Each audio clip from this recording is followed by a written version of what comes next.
Hello, everyone. Welcome to Binance VIP Voices. My name is Michaela from Binance Institutional, and I will be your host for today's episode. As usual, just before we start, a fast disclaimer. Digital assets are subjected to very high risk and price volatility. This means that the value of your investment might go up as well as down, and you might not get the amount you invested. You are solely responsible for your investment decisions. Please note that the conversations taking place today do not constitute an investment advice of any kind. With that said, we're ready to start another captivating episode of our podcast. Binance VIP Voices is a space where we embark on an exploration of the biggest minds, institutional minds in the industry. Our podcast gracefully navigates a diverse array of subjects within the digital assets industry, including institutional asset management, sophisticated trading strategies, and macroeconomic insights. Without further ado, let's dive into today's episode. And it's a pleasure for me to introduce a distinguished woman who has played a pivotal role as a leader in the field of digital assets research. Previously holding the position of Director of Research at Kaiko, she currently serves at the head of growth for the firm, contributing to its ongoing development and a very big success. Clara, welcome to Binance VIP Voices. Thank you very much for having me. Great, Clara. As we turn the spotlight your way, could you share a glimpse of your background, your current role, and tell your audience a little bit about Kaiko and the current contributions that your firm is doing in the space? Yeah, of course. So I've worked in crypto now for 5.5 years, all at Kaiko. Kaiko is a crypto data provider. We offer market data, DeFi data, we have rates and indices, and we also have analytics. So today I am the head of growth. I lead both the research teams and the marketing teams. So I still am very heavily involved in research at Kaiko.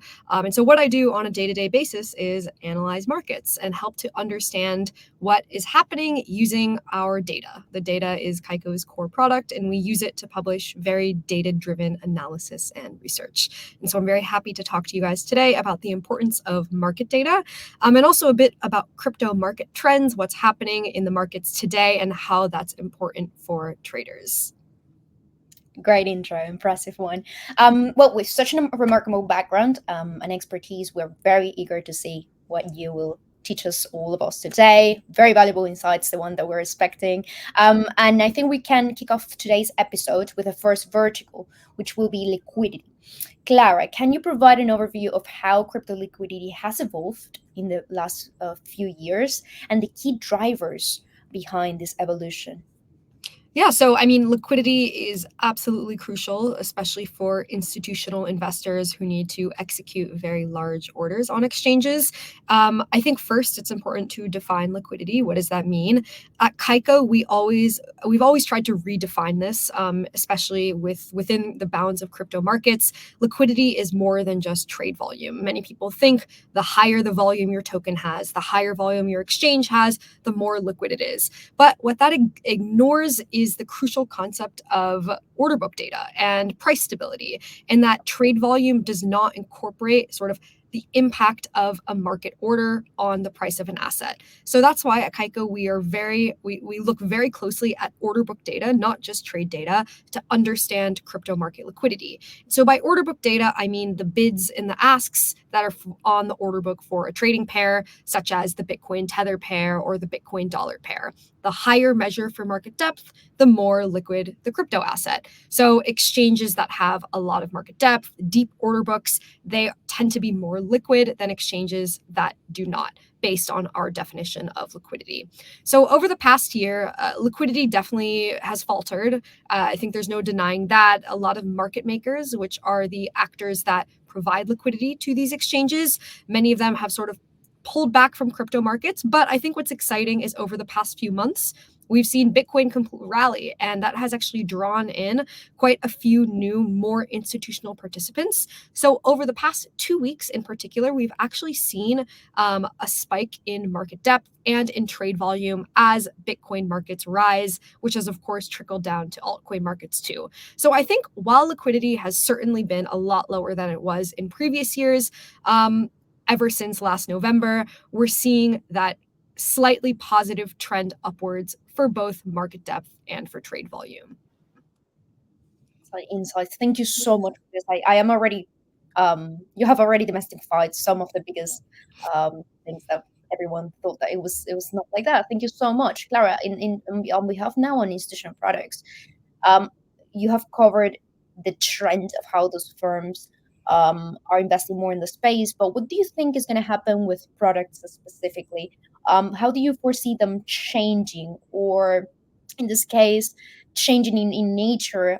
Is this going to impact the trading landscape? And what is your view on this development? Well, I would say that the more liquidity there is, the more traders there are. The fewer traders, the less liquidity, because market makers, they profit off of trade volume. They profit off of the spread if they're neutral market makers.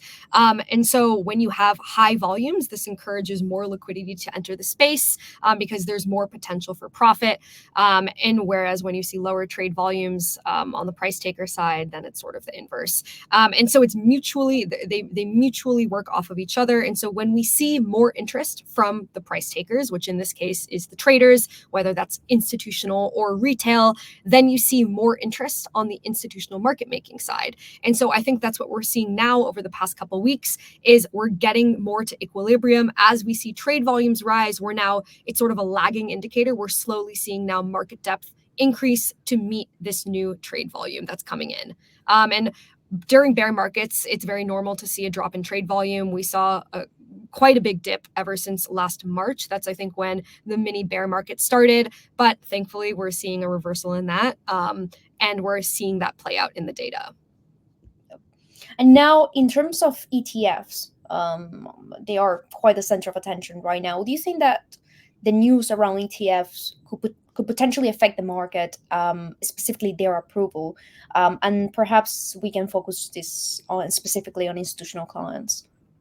Yeah, so I think an ETF would be huge for crypto. And we already saw that when there was a futures-based ETF that launched on the New York Stock Exchange, I think that was now almost 2 years ago, it was one of the largest debuts ever for an ETP on the New York Stock Exchange. So that just shows that even when it's not a spot-based ETF, institutional investors were very, very excited to see that launch. So what's going to happen when a spot-based ETF finally launches? We're sure to see hopefully a lot more excitement. And we already saw sort of a preview of that when the rumor circulated about a month ago that there was a spot-based ETF approval. We saw Bitcoin's price surged. And ever since then, even though this rumor proved not to be true, we've seen continued bull rally just on hopes around a spot ETF. And even this morning, Bitcoin crossed 38K. It's trading at 18-month highs. And I would say the single largest catalyst is on the spot ETF approval, even though it has not yet happened yet. So I would say overall very bullish for institutions and suggests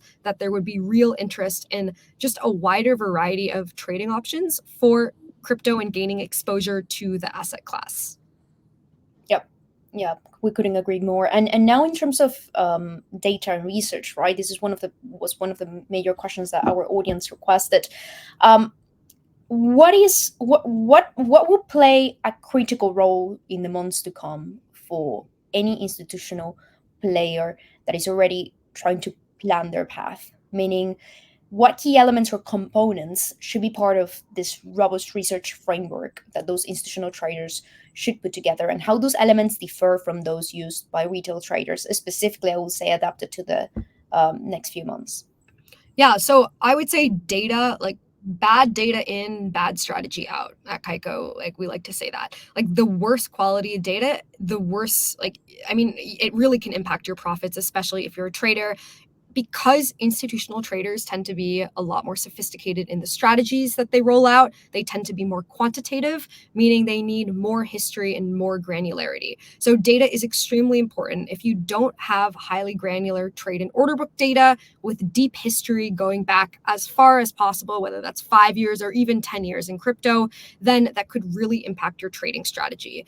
Data is less important for retail traders, typically because there's fewer resources to sort of build a sophisticated sophisticated strategy that's back tested on a lot of data, or the technical level is also a bit lower. So it's a bit harder to form, I would say, like the connections to the exchanges, whereas institutions, they really need this. And so part of what we do at Kaiko is we have these both real-time data connections, but also the historical data. It's quite rare to have deep history in crypto. This is because exchanges themselves often do not store their own market data. So data providers are some of the only entities in the space that have deep historical trade and order book data.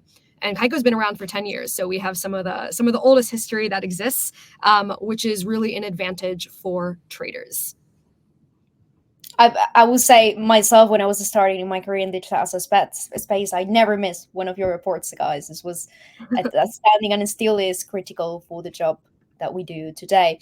Clara, could you explain the factors that are influencing now the correlations between the BTC and equities? I would like to focus the attention now on this important correlation, right? So as per Kaiko's studies, I do know that you have covered this correlation before between crypto assets and the equities market. How would you describe the current trend of this correlation? So for most of the last year, we've seen a weakening of this correlation. And I think that's largely due to the bear market that we saw in crypto. It diverged a bit to what we were seeing in traditional finance and traditional equities. But we've seen like a slight reversal of this trend over the past few weeks. Even as Bitcoin rallies, equity markets have suddenly reversed too. They also had a pretty big slump over the previous 2 months. And so however, I will put a point is I've been in crypto now for 5 years. The correlation is constantly weakening and then strengthening. It's sort of this fluctuation. But what is interesting is it happens over large time periods. So we do see different correlation regimes, if I do call it that. Over the past year, we've been in a regime of decorrelation, whereas the year before, we were extremely tightly correlated. This was as all crypto and equity markets had this massive bull run. Bitcoin and the S&P 500 were extremely correlated, the highest I think they'd ever been, whereas that has since like fully reversed. And so I would say we're now in this sort of middling period. I don't pay too close attention to this trend when it's very low, the correlation right now. And so I wouldn't read too much into it until we see, I would say, the finalization of this regime reversal. Yeah, and it's quite a recent one, right? But we still need a few more years of data to quantify how strong this correlation is, correct? Yeah, and crypto is constantly evolving. So, like use cases, the assets that are relevant. And so it's quite hard to sort of group it all together, even. What last week we published an interesting chart. It was comparing Bitcoin's correlation with other altcoins. And we found that Bitcoin has decorrelated from other cryptocurrencies over the past year. It's still very tightly correlated, but a lot less than it was the previous year. So we often think of crypto as this just tightly correlated asset class, but we can see in the data that it's slightly less so than it was before, which I think overall is a good thing. Yeah, very interesting. And we all remember when at the start, the very few years of this market, it was heavily correlated, the price of BTC with the price of altcoins. And now I think you mentioned something very important, that this is completely changing. Any other correlation that you think that Kaiko has launched very important research on? Well, we're always looking at the correlation of Bitcoin with the US dollar, the DXY index. I think many in crypto love to see when there's an inverse correlation. It sort of bolsters the idea that Bitcoin is a hedge against the US dollar. We actually haven't checked it more recently, but I remember during the bull run, that was like a very popular narrative that we were exploring.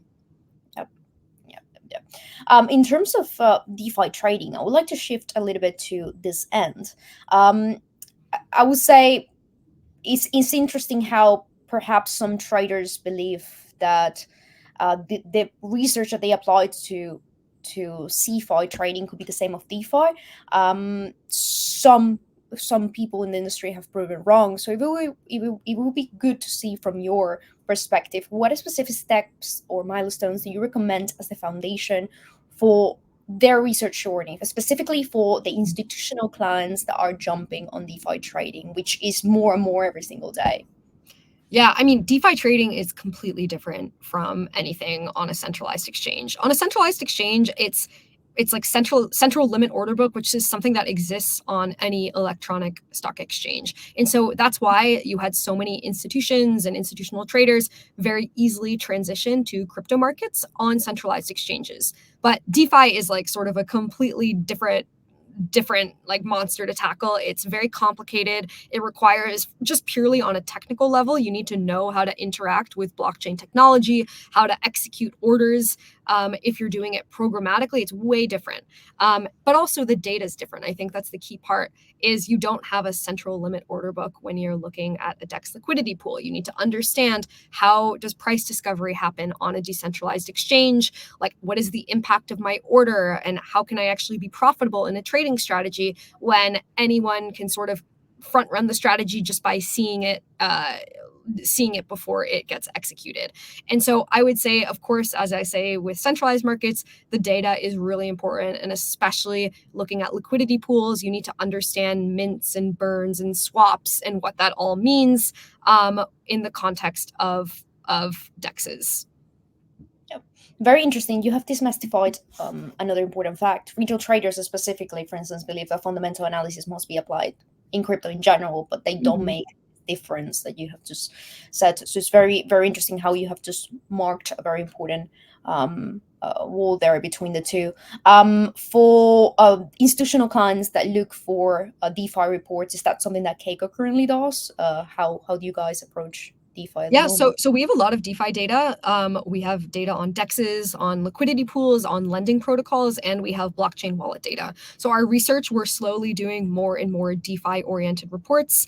So yeah, you can definitely check that out. For example, last week we looked at lending protocols, and we noticed that lending rates have been quite elevated, which is good. The higher the interest rates for these protocols, it means that there's just generally more activity in the DeFi space. We've seen a big increase in activity, and especially gas fees on Ethereum have increased a lot over the past month. And I'd say when you see that happen, it means typically like bullish energy in the air for DeFi. Yeah, I was about to say, is there a correlation between that increase in activity and also, I would say, the crypto market as a whole, more than the DeFi activity? So usually, do we see both increasing at the same time? Like, let's say, BTC prices goes up, or crypto prices in general goes up. Does this get emulated the same for protocols? So I would say over the summer, it was definitely a Bitcoin-led rally, and through the fall, it was Bitcoin-led rally up until about a month ago. And then altcoins started rallying and DeFi activity started. So to answer your question, yes, I think they are correlated. Typically, Bitcoin starts the rally, and then you see altcoins and DeFi start to pick up. Thanks, Clara. Now, in terms of up-to-date data, I would like to make more emphasis on that, specifically for crypto asset management. How does this data differs from traditional asset classes? What are some of the recommendations that you can provide to our audience in regards of how to obtain that up-to-date data, and how does it differs with the one that we have always been used to, which is, again, the one that we obtained from TradFi? So in TradFi, I think that's a great question. There's a close. The markets close at the end of the day. And that's the core difference between crypto and TradFi, is crypto markets are 24/7. So from a pure like reporting and accounting perspective, this is really complicated. Like if you're a trader, you need to close your positions at the end of the day, or at least do daily reporting on your profit and loss. How do you do that when there is no close? Like the markets never close. And so at Kaiko, we've tried to define a close. We have reference rates that have essentially fixings at various time zones. And so we're sort of giving an artificial close to Bitcoin markets. But even if the markets don't close, you need this from an accounting perspective, because accounting is still tied to traditional finance rules. Like you're not going to get sort of this 24/7 accounting. No, you need to like have a Bitcoin close in order to close out your position and do sort of the proper reporting. So I think that's one of the biggest differences between data and TradFi versus crypto, and why it's so important to work with a data provider, especially because in crypto, you have like Bitcoin trades on like 50 plus exchanges. How do you know what the price of Bitcoin is if it's trading on 50 exchanges? That's like 1,000 different data feeds, especially because Bitcoin trades on multiple markets on the same exchange. And so it's all about aggregating this data, doing outlier management, picking the best, strongest markets to derive a single clean price for Bitcoin. This is the first time I heard about an artificial close, I'll say, for the price, and it's impressive how you guys are leading the space on this new term. Have you seen a very good reception from institutional clients on this price feed? Yeah, so it's one of our, I would say, most popular products for institutions is our rates and indices, um, just because it most closely matches what exists already in traditional finance. You have many index providers in traditional finance, but Kaiko, I would say, is one of the only crypto data providers sort of building these similar products, and we have like a very institutional indices team that is doing this. Thanks, Clara, for that. And in terms of research methodologies, I would like to pivot on this. Um, there are many methods, I would say, and that differs as well as per the type of institutional client and their approaches, from fundamental analysis to technical analysis and quantitative models. What factors should guide an institutional trader in selecting the most appropriate research methodologies for their needs and trading strategies? For the ones for the traders that are just starting in the space, they feel that there is just one single type of way to do this, but I would like to say this highly depends on the style and approach of each of their funds. What is your view on this? Yeah, so I would say every trader has a different type of strategy. If you're fundamental, you're going to need information about the protocol. The research you're going to do is a lot different than if you're purely like a quantitative trader, in which case data is the most important if you're purely like building these sort of automated trading strategies. And so like overall, it's always important to understand the markets. I think crypto in particular, you often see stuff happening in the markets that no trading strategy could ever predict because it's either linked to a news event, or it's unfortunately having like some type of manipulation, which still sometimes does happen for less liquid cryptocurrencies. So in which case, it's also important to be very plugged into news. Twitter is still the news destination of choice for most people in crypto. News breaks first on Twitter in crypto, and we can see even today how one tweet can cause markets to soar or crash. And we saw that with the ETF news a month ago, which was not true, but it caused markets to rally like 10% in like a minute. And so that just shows that no matter how sophisticated your strategy is, you still need to be plugged into news sources to really monitor what's going on. Trading crypto is a 24/7 job.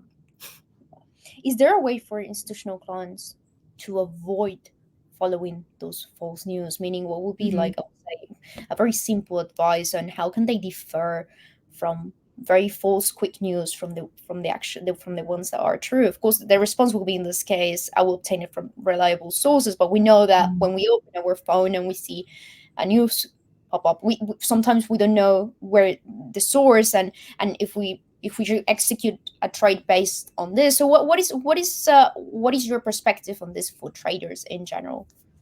I would say risk management. That's like the number one advice I would give, especially after the past year. Risk management is so important to make sure you have your liquidation levels set and that you're prepared for wild price swings, and that you have enough capital on hand to weather a bear market. All of that is sort of what did not happen last year. And you saw a lot of like market makers and traders go out of business due to poor risk management. But I think, things got cleaned up a lot, and it's just about taking what exists in traditional finance. There's all these rules about capital requirements and making sure you're have your correct amounts of margin, and the liquidation threshold is what you can actually manage. And all of that is really important to bring to crypto. I think that you have just hit a very important question that I was going to make is key metrics and data points that asset managers should use to make more informed investment decisions. Are they any metrics that you think that they must be in their watch list every single day or every single week? Which are the ones that you personally believe they are necessary just to improve their performance? Yeah, so we were very, I would say, adamant about understanding an asset's liquidity that you hold. Like if you have a portfolio of 20 crypto assets, to understand the market depth of each of these assets, because you need to understand market depth in case there's a downturn and you need to liquidate your assets. How do you know what the price slippage will be if you need to liquidate like $1 million worth of an altcoin when you don't know the market depth? And so that's sort of what happened during the market crashes last year is you saw these huge crashes because all at once people just needed to liquidate their assets, but there wasn't enough liquidity on the order book. So this caused markets to become very unstable. Whereas if you're closely monitoring this, then you can create sort of liquidation plans. But you need the right data. You need market depth data to do this. You need to be able to compute price slippage and have these plans in place. What help can Kaiko offer on this end specifically? So we have really easy to use aggregated market depth data. So you don't need to like manage a full order book or look at all the bids and asks. Rather, you can get like a single number for like the bid depth for an altcoin, like Dogecoin. You can see it aggregated across all exchanges. It's a very powerful aggregated data type that anyone can use. Like I'm not like a quant trader or technical, and I can use this data very, very easily. And it's very easy to visualize too. So for any risk manager, or even if you're just sort of a smaller trader, you can get a quick idea of the global aggregated liquidity across exchanges. Excellent. Thanks, Clara. One of the last few questions that asset managers dropped in our list for today was how can research and data analysis assist asset managers in identifying opportunities more than managing risks, right? How can asset managers use the data? In which ways? In order to identify potential trades in the future? Yeah, I mean, like I would say fundamental analysis where you're really just like deep in the space and reading about protocols. That I would say is always the best way to decide where to invest rather than just like data points. Like data is useful once you've decided your investment and you want to start building a strategy. But I would say for even the sake of the industry, it's great to have fundamentals. We're all about fundamentals now. And even from an asset manager's perspective, you should really understand the project that you're investing in before you do it. And the way to do that is just by reading about it. And then once you've decided, then you use the data and then you come to us. I like this, and I would like to make more emphasis on this. I think this is also a very big question on the minds of the traders who are just starting in the space. Like, what do we understand first? Technicals or fundamentals? Well, the ones that they have never touched the market before. I think that you already clarified this, but would you prefer one in terms of another for the first entry point? Well, if you're an asset manager, you should do fundamentals, definitely, because you're not like a sophisticated technical trader typically. If you're just purely quantitative trader, then, it wouldn't really matter. The data theoretically should be enough to build your strategy. So it just depends on who you are. For an asset manager, like fundamental.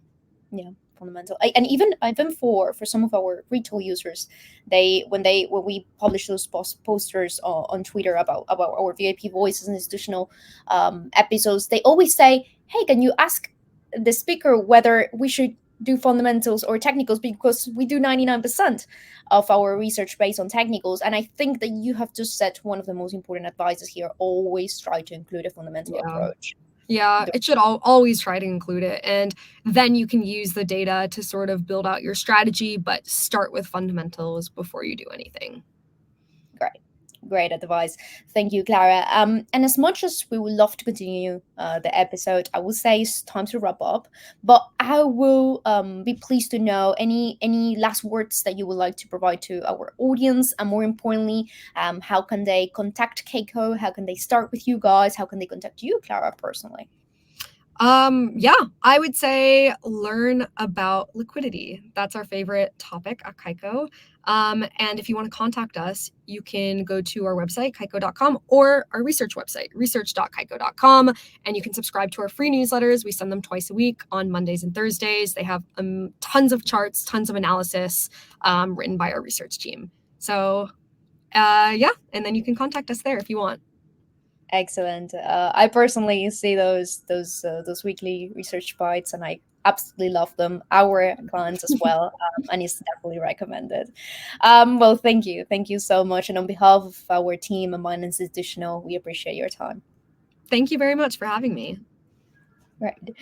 Well, before we end the episode, we just wanted to quickly wrap up by just saying thank you to everyone for the support that you have given us on those last episodes. If you would like to get in touch with our team, know more about what Binance Institutional does, do not hesitate to reach out via Telegram or email. You can simply scan the QR code that is shown on the screen right now or email us at vip@binance.com. I'll repeat this, vip@binance.com. If you scan the barcode, you can get in touch with us, have a direct chat with our team, and we will tell you more about what we do. We work directly with market makers, FX brokers, quants, algo traders in general, OTC desks, hedge funds, high frequency trading firms, fintech, prop firms, and more. If you enjoy this episode, kindly do mention us on social media, give us your feedback, and stay updated with everything that we will be doing on the space. We have more of those incredible episodes ahead. And with that, we draw the curtains for today's episode. Stay tuned for the upcoming ones. We have a very interesting episode for December. I would say one of the best ones so far. And yeah, thank you so much, Binance says. Thank you on behalf of, again, of everyone that has been part of this great project. And yeah, till next time.